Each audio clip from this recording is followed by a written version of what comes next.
Good evening and welcome.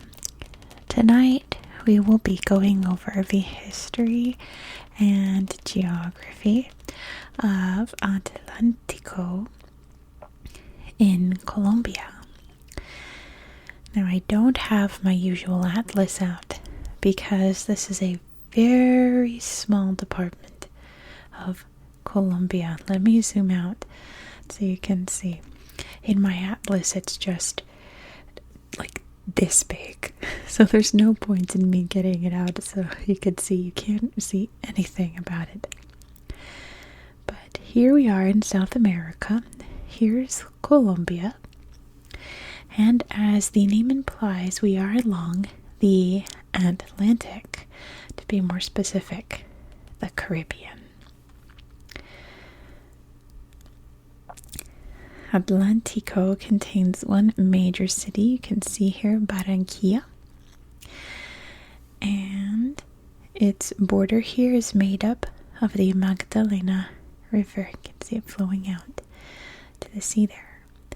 Other than that, since it's a very small department, there's not much else to discuss other than the many swamps. You can see down here in the southern part, it gets a little rocky. There are some big cordilleras, mountain ranges nearby, but we're approaching, the coast.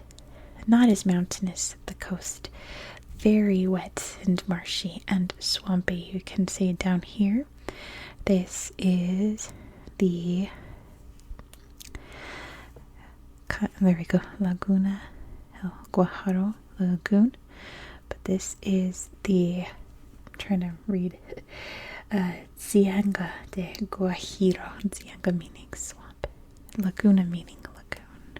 Why don't we take a look at it? It's a very pretty little countryside area. The rest of the department's pretty forested. There's a couple of little tourist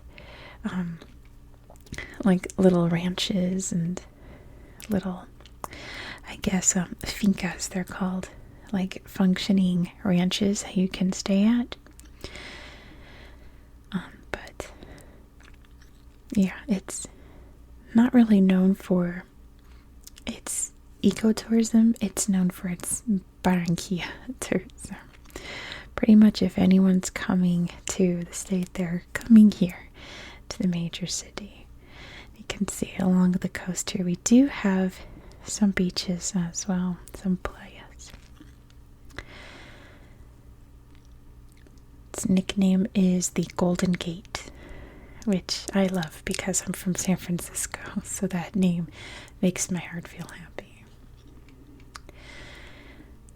It's an interesting little history in this tiny corner of Colombia because it's really wedged between a lot of major regions, right?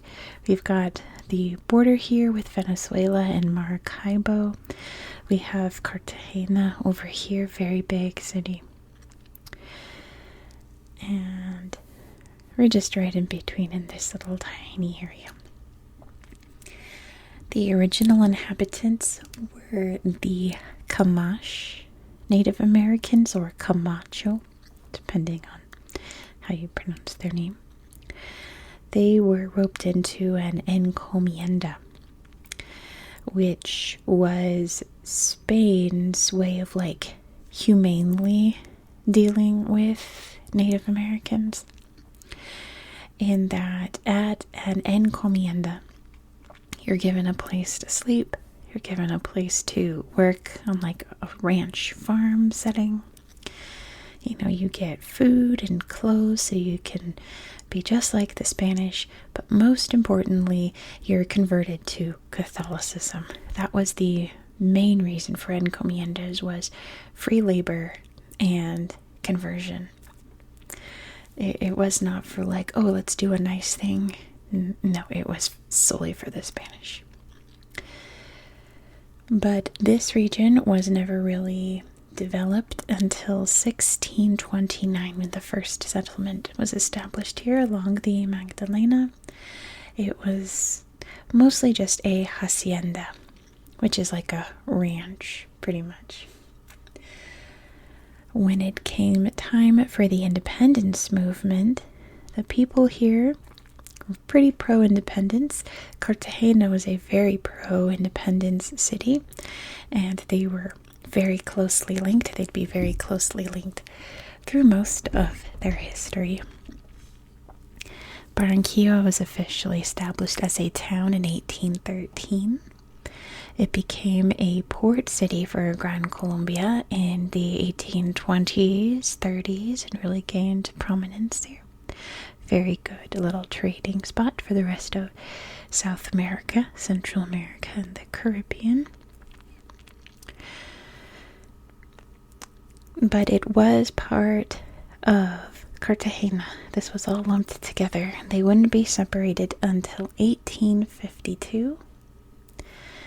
Barranquilla became the capital of its own province in 1862, and Atlántico department was created in 1905, the one that we know today.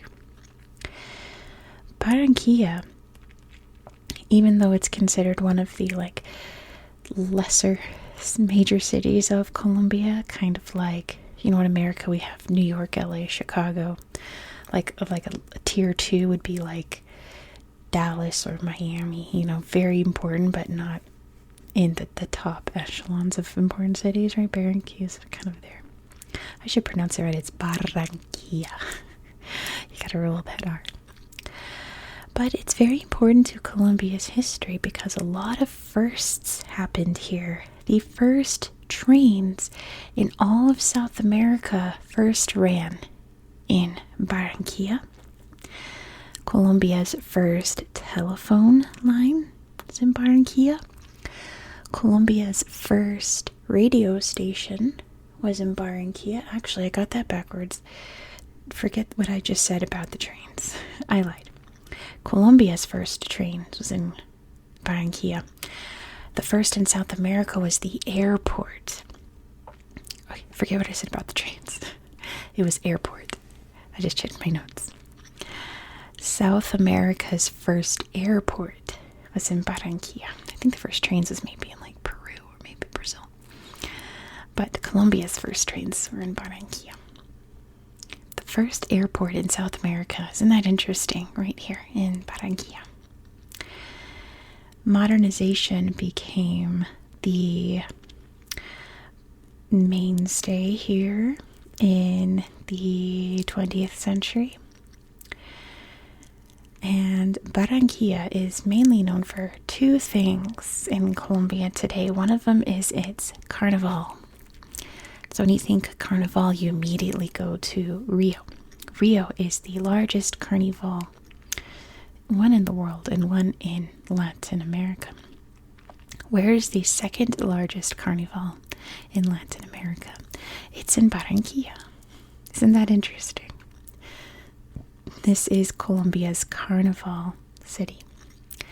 The other thing that Barranquilla is famous for is Shakira. This is where Shakira is from. How awesome is that? I love Shakira. Colombians love Shakira too. When her Laundry Service album came out, I listened to it back to front daily for months. I love Shakira. I was a big Shakira fan back in the early 2000s. But also Sofia Vergara is from here, which is funny because if you asked me, can you name two Colombians that aren't drug related, I'd probably say Shakira and Sofia Vergara. And they're both from Barranquilla. If you listen to Hips Don't Lie, she shouts out Barranquilla. Gotta listen carefully. But why don't we take a look at the city here? There's some interesting sights to see. Let's start down here in the historic area. The Paseo de Bolivar is right here. Of course, we have to have Simon front and center. Very important in many northern South American cities, and central too. You've got Peru and Bolivia. But this is the central hub of Barranquilla. This is the main meeting spot. let me see. Nearby is this beautiful church, the Plaza San Nicolas. Gorgeous. I love the red trim. It's so pretty. It looks like fondant on a cake. It's so nice. And you can see all these buildings have it too. Very traditional. I wonder if we can see inside the church maybe. Here we go. Kind of. It'd be nice if we could see inside of it, please. Okay, we're not looking at pigeons. I want to see... Oh, here we go, because I'm looking at the plaza. We want to see the actual church. There we go. Oops. The big altar here. Isn't that beautiful? How it's like dark, which is so unusual in a church, especially like a Catholic church. You're not used to seeing so many dark shapes, especially at the altar. It's almost like it's stained from smoke from candles, right? But it's a lovely little Catholic church here. Very traditional. Beautiful statues and things too. Look how dark. But I think that's just age. I think it needs to be restored. But it's really pretty. Oh, the Christmas time. Next, I really want to show you not the Modern Art Museum. I have to zoom out, make sure I'm in the right place. The Carnival Museum. So you can see some of the amazing costumes, and there's some floats here too from past carnivals. This is their little mascot. He's like a little clown. I forget his name. I should have written it down. Incredible float here. And of course, gorgeous costumes. Big feathers, big skirts. Oh, that's gorgeous. I love that color purple. Look at that dress there. Some fun masks of animals. By the looks of it, there's a big parrot. So funny. That's a beautiful gown. Love the sleeves. Very Bella Baxter. Some funny hats. Some more gorgeous beading. It's like Roaring Twenties almost. Another float. Some more of these funny masks. Oh my gosh. Look at that gradient. That's gorgeous. And the little sun behind her. That's a beautiful dress. You can pose on this float here. Take some pictures. Lots of instruments, of course. Oh, it's beautiful. I love these costumes. It's like, in Brazil they're doing the samba, so they're more like scantily clad. But here it's more about like the glamour, The other important area of Barranquilla is its little Riverside area here, where there's lots of neat modern art pieces. The aleta de tiburon, a big shark fin, is probably the one I've seen the most in this research. It's this big shark fin, but it lights up all kinds of fun colors depending on the holiday, or some celebrities marked there as well. Of course, there's no pictures of it, but it's lit up all different fun kinds of ways. Trust me. I think there's other pictures. Oh, that's a neat one. There's other pictures further up. And then, of course, we have a statue of the biggest celebrity, Shakira. Look at her go. Awesome. That looks like from whenever, wherever, right? Giant Shakira statue. It's so big. There's all about Shakira and all her glory, and you can do all these fun poses with her too. There's the big shark fin. Look at her. Very impressive, isn't it? It's really big. Like, it's a really big statue. There's like a regular person. Barely goes to her knee, if that. It's a really big Shakira.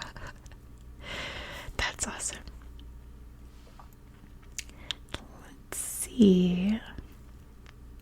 I think this slideshow might have more pictures. Here on the Malecon. That's the word I was looking for.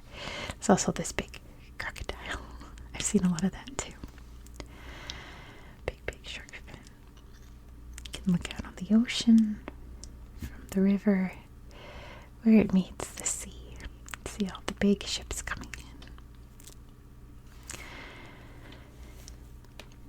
But let's end this video. Let me see, I'm trying to remember if there's anything else I wanted to show you in Barranquilla. I'm not sure. Let's find a little spot out in the wilderness to look at. Chorro de Sunrise. Let's see. Perfect. To close out this video. A little shorter than usual, but I don't have any maps to trace for you. So I would be tracing just like a dot. So there's no point. But thank you so much for watching. If you enjoy this style of content, please consider subscribing. This is an ongoing series on my channel, and next we are heading over to Honduras, an area also with a very famous carnival, but not like a carnival, not like a Lent carnival, not like a Mardi Gras, but its own carnival style carnival. You'll see what I mean. Also a lot of ecotourism there too. We're gonna see lots of beautiful nature there, so be sure to subscribe so you won't miss out. I hope that you found this video relaxing and educational. Let's look at the beach real quick. Oh, I closed this video out. And I hope that you have a good